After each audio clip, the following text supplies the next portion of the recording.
पावसाळ्याच्या सुरुवातीला जेव्हा मोठ्या माशांची आवक बाजारात कमी होते, अशा वेळी मात्र इतर पर्याय खुले होतात। त्यामध्ये आपल्याला खेकडे, ओला जवळा, मळे मासे किंवा तिसऱ्या म्हणा असं बाजारात मिळायला लागतं। आज आपण अशाच ओल्या जवळ्याची फणसाच्या घोट्यान घालून म्हणजे बिया घालून भाजी बनवलेली आहे। नमस्कार, मी सीमा सावंत, मनातलं सारं काही या चॅनलवर तुमचं सहर्ष स्वागत करीत आहे। तुम्हाला माझी रेसिपी आवडली तर पटकन सबस्क्राईब करा।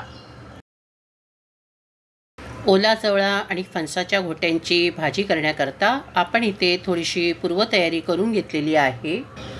इथे आपण साधारणपणे 1 वाटा ओला जवळा घेतलेला आहे। त्याला व्यवस्थित निवडून तो 2 वेळेला स्वच्छ धुवून घेतलेला आहे। त्यानंतर आपण त्याच्यात ज्या फणसाच्या घोट्या घालणार आहोत ह्या घोट्या आहेत त्या आपण कुकरमध्ये उकडून घ्यायच्या आहेत। उकडताना आपण त्यामध्ये थोडंसं मीठ घालायचं आहे। उकडून झाल्यानंतर त्याची साल काढल्यानंतर त्या अशा दिसतील। घोट्यांचं कवर काढताना आपल्याला थोडा त्रास होतो, खास करून त्या ताज्या असतील तर त्याचं कवर लवकर निघत नाही। अशा वेळी आपण वरवंट्याने त्या फोडायच्या आणि त्याचं कवर काढून टाकायचं।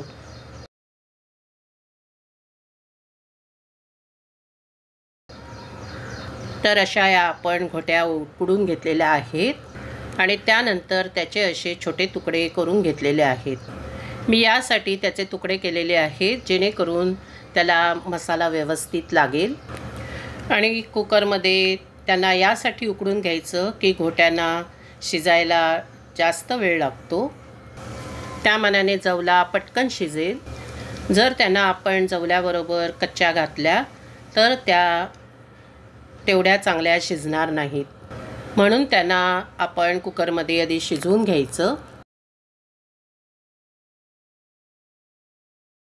नंतर आपण इथे 4 जाड्या लसूण पाकळ्या त्यांचे तुकडे करून घ्यायचे आहेत आणि 4 मध्यम आकाराचे कांदे त्यांना आपण उभे आडवे चिरून घेतलेले आहेत।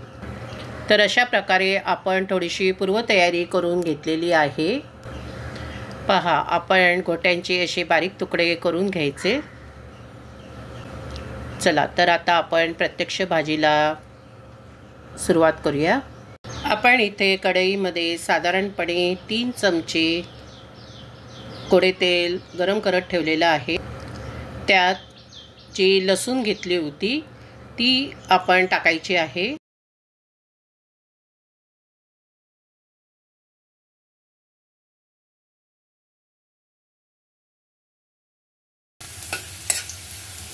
लसूण लाल होत आलेली आहे। आता आपण जो कांदा चिरला होता तो त्यात टाकूयात।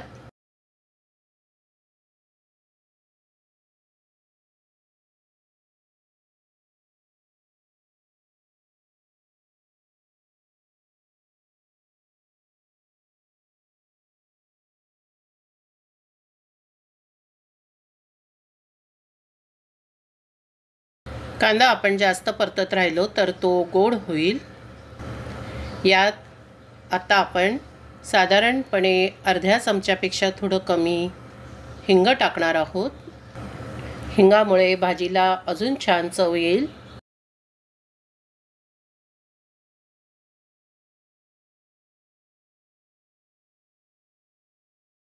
कांदा आपल्याला चांगला गुलाबी लाल करायचा आहे। गॅसची फ्लेम आपण फुल ठेवायची आहे।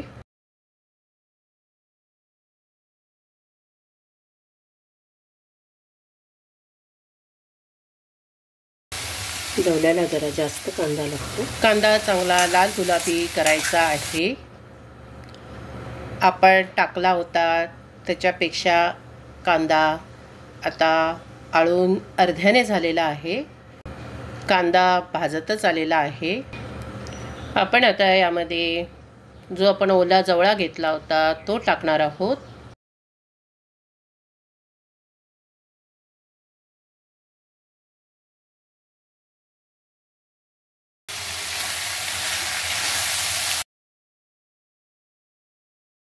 यात आपण घोट्यांचे जे तुकडे करून घेतलेले आहेत ते टाकायचे आहेत।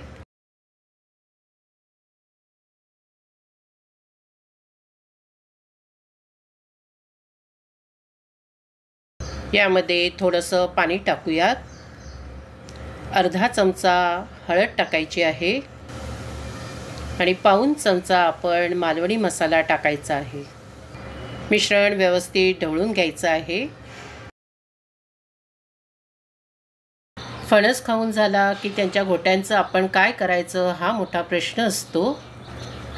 बऱ्याचदा घोट्या भाजून किंवा उकडून खाल्ल्या जातात, त्याला मीठ घालून, तशाही त्या छान लागतात। नाहीतर त्यांची भाजी केली जाते किंवा त्यांना गवारीच्या भाजीमध्ये किंवा ओल्या जवळ्यामध्ये टाकलं जातं। थोडं शिजण्यासाठी अर्धा कप पाणी टाकायचं आहे आणि त्यामध्ये आपण 5-6 कोकमं टाकणार आहोत।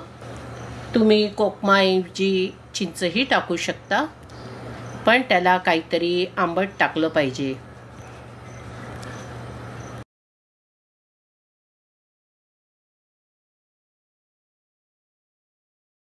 आता त्याला आपण एक वाफ येऊन देऊया। आपण झाकण उघडून बघूयात। एक छान वाफ आलेली आहे।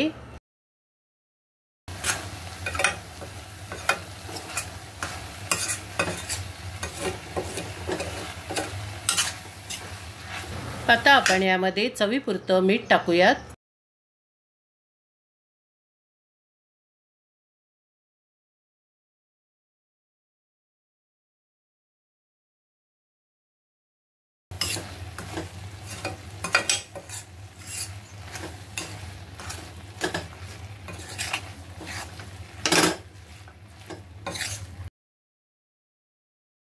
भाजी व्यवस्थित ढवळून आपण त्यावर झाकण ठेवूयात।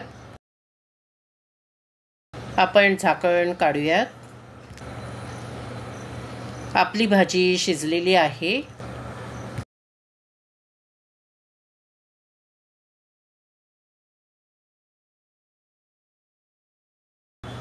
आपण यावर भरपूर कोथिंबीर टाकायची आहे।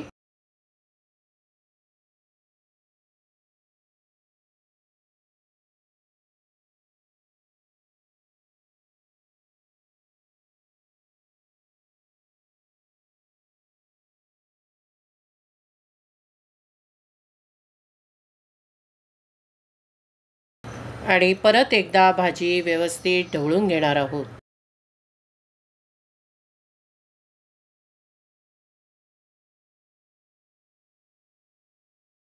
आपण गॅस बंद करूया आणि थोड्या वेळासाठी भाजी झाकून ठेवूया।